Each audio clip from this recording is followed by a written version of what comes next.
Hello guys, welcome back to the channel. It's been a while since I've done a video. It's been 10 months or so. I think it was January last time I did a video, and I think that was the air rifle parts. But I'm making a new product, so that'll be out soon. And I'm going to show you the drawing and a couple of bits I've already started making.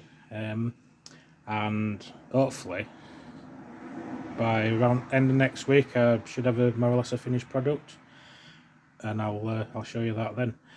I'll do some footage in between times, showing you some bits and pieces, and we'll see how we get on. In the meantime, I'll show you a drawing, or the drawing that I've made, and then the couple of bits I've already started doing.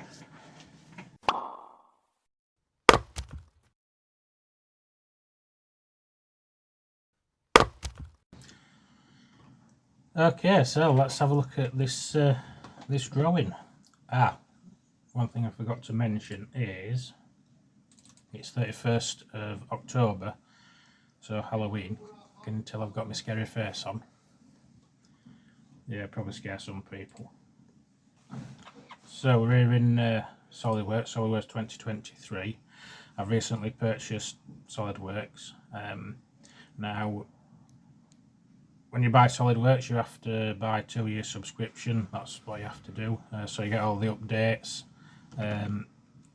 If you have any issues, you can call the reseller and they'll help you out over the phone, or if you send an email, within a few hours they've gotten back to you, either giving you a call or emailed you. So in that respect it's pretty good. It's just quite expensive, the initial outlay. So, right, we're in here, as we're in SolidWorks. We're going to go and find our drawing, which is the 4-inch scale steam siren. So we'll start from sheet 1. So we've got a general arrangement, we've got an exploded view and a parts list. Steam distributor, that's what I call it, don't know what anybody else would call that. The bell, we've got lever, plunger, clevis, and then we've got the stem of the bell screws to, and then a nut, so like a locking nut, domed one, just to make it look a bit nicer. And if we go back to the exploded on the parts list, have a look here. We've got a spring which is drawn down here, not that one, here. Now it's roughly drawn to the sizes, just for effect, but we have the information in here. So it's Lee Springs, which is the vendor. This is the part code, and then the information for the wire diameter, OD, etc. So that works pretty well. So that's the drawing. Back to that. That's generally what it's going to look like, general arrangement. So these are the parts that I've already made. So that's the steam distributor. Actually, a couple of flats on the top side. That's where the stem is screwed into. And then that's the body that we've got so far. This side we've yet to do, so we're going to do that today. And then that side we've already threaded 1/8 BSP, and we'll machine the outside. So I'm going to get cracked on with that. I'll try and take some video between times, and if I think it's relevant or if it's going to be interesting. And hopefully by the end of next week we should have some 4-inch scale steam whistles or thereabouts. Okay, so yeah, see you next week or in a minute.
Okay, so you've just seen the valve body being machined on the mill, and I've come into OneCNC. This is OneCNC Expert XR9.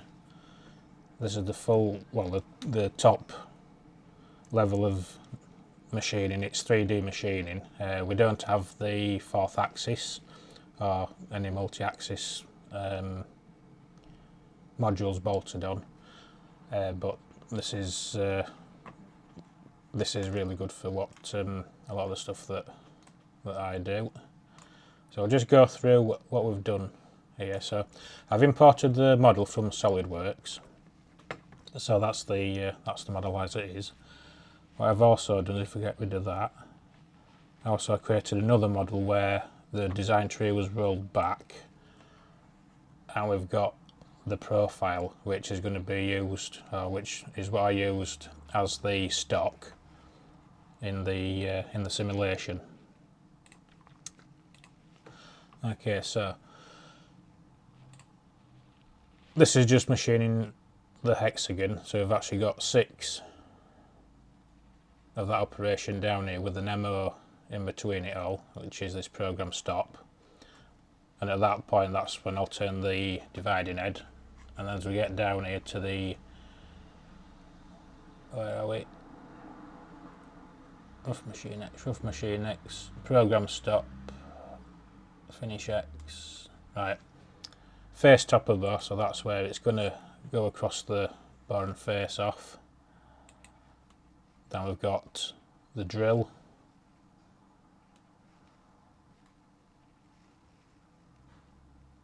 which is a 5 and 4 mil drill, as you saw in the video.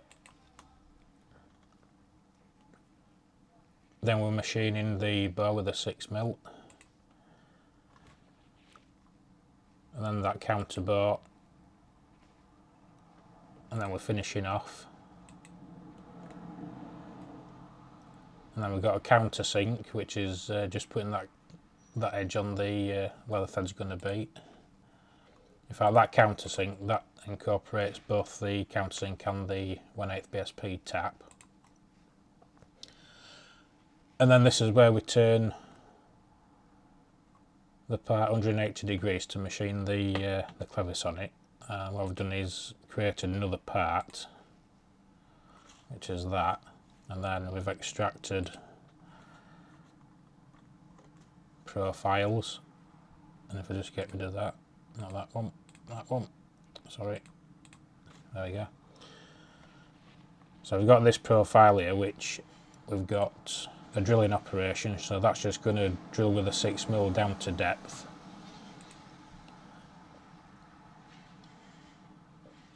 And then we've got, basically it's rough machining. We're finishing the floor off, finishing the contours, and then, so we have clearance on the corners of the clevis, I've drilled 2 holes with the same hole. But just to point out, because we've got a drilling cycle here, and we're wanting to rough machine basically what's left, what I've had to do is put this roughing cycle in, because if we have a look in this one, we've created what's called a rest machine. So I've had to rest machine on that one, on that cycle, or that operation, which is this one, to create the rest machine. And then we turn that off, and then when we send that, or output it as a program, we get what we want, and it actually leaves that operation out. So if I turn that stop back on now, when I go into, go back here, sorry, need to right click, we've got simulation, and we've got a stop model that's already selected. I'm just going to click OK. So it's going to go through that operation a few times, but as you saw in the video, Actually, no, you won't have seen it in the video. I think that was on another bit that I took, but that's not actually in the machine, in the video.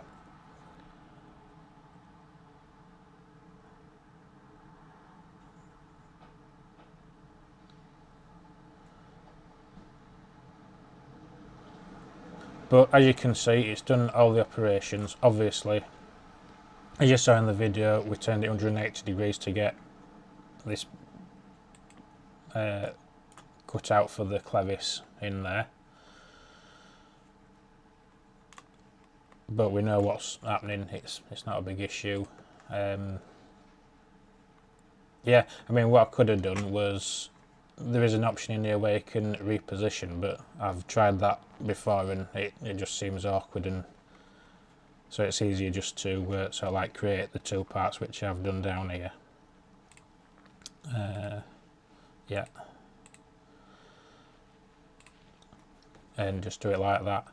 But yeah, that's just a quick look at what we've done to create the program for the mill. I'm going to go on and get all the parts finished off, and then the last part of the video we'll look at. Well, we'll try it once we put it all together. I'll show you it, and we'll give it a try and see what it's like. Well, we're back. We're now 2 weeks after I first started this video, mainly because I've been working and getting other jobs done, as well as carrying on making the parts for these, which, as you can see, we've now got a steam whistle. Well, parts for 20 actually. I have put 7 of these together. 4 have gone out the door to a trade customer, and I've got 3 left in stock, all fully made up. Now, when I was putting these together, I did have a bit of an issue with the ball valve that's in there. If you remember from the drawing, we had the bore, another little counter bore, and then a 5mm bore. And the idea is the ball was supposed to sit on the top of the 5mm bore, then sit on top of the smaller bore, and in effect it should have created kind of like 2 valves, just for 1 ball. Unfortunately, it didn't work. We had quite a bit of leakage when I tried it, so I had to alter that slightly.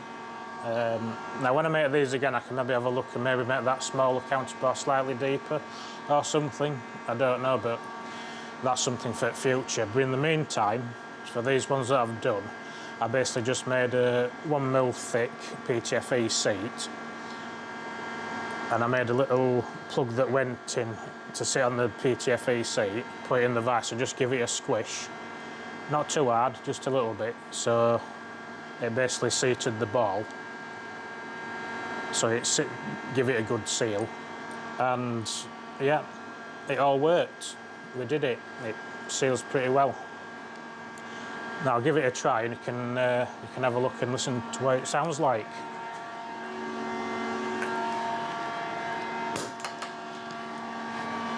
One minute, I'll be back. And we're back. Okay. Excuse the air. Okay, we do have a bit of a leak if you can hear it, but that's just from this seal here. We're not getting any PTFE on it or anything, but it's just to show you. So, 1, 2, 3.